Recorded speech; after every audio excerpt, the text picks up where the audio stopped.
Ebin Joseph എല്ലാ ലൈവിലും കാണും ഇതുപോലെ ഇരുന്ന് വെറുതെ തള്ളക്ക് വിളി കേൾക്കുന്നവർ. എക്സാമ്പിൾ സജിത്ത്.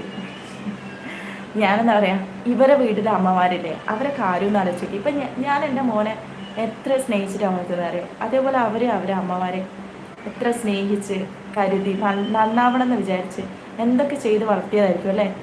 അങ്ങനെയുള്ള അവർ കുറച്ച് വലുതായി കഴിയുമ്പോൾ അവർ ക്യാരക്ടർ മാറി.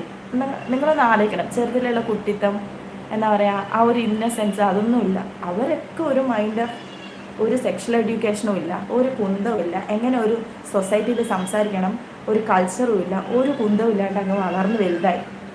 ചിലത് നാട്ടുകാരെ അടി കൊണ്ട് ചാവും, ചിലവർ അമ്മമാർ തുമ്മി അമ്മമാർ സൈഡാവും.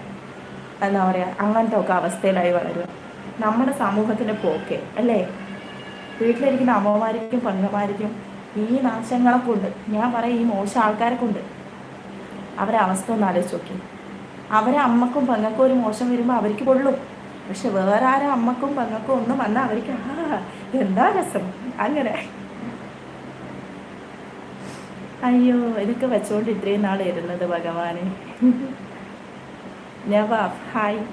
റഹ്മാൻ ടൈം ഔട്ട് ആക്കണ, ഹൈഡ് കൊടുക്കണ പറയൂ. എന്ത് കൊടുത്താലും കണക്കല്ല. എന്നെയാണോ വഴക്ക് പറയുന്നത്? നോ, നല്ല ആൾക്കാരെ ഞാനൊന്നും പറയാറില്ല. എൻ്റെ ചാനൽ ഒരു മോശം ചാനലും അല്ല. നല്ല ആൾക്കാർ മാത്രം വന്നാൽ മതി. മോശം ചാനലാണെന്ന് തോന്നിയിട്ട് വരുന്ന ആൾക്കാർ അങ്ങോട്ട് ഇറങ്ങി പോട്ടെ, മനസ്സിലായോ? പിണറായി പറഞ്ഞ പോലെ കടക്ക് പുറത്ത്, അത്രേ ഉള്ളൂ. നിങ്ങൾ എൻ്റെ ചാനലിൽ ഏതെങ്കിലും ഒരു വീഡിയോ എടുത്ത് നോക്കും, എന്തെങ്കിലും ഒരു അങ്ങനത്തെ ഒരു 80+ കണ്ടന്റ് ഉണ്ടോ? ഇല്ല.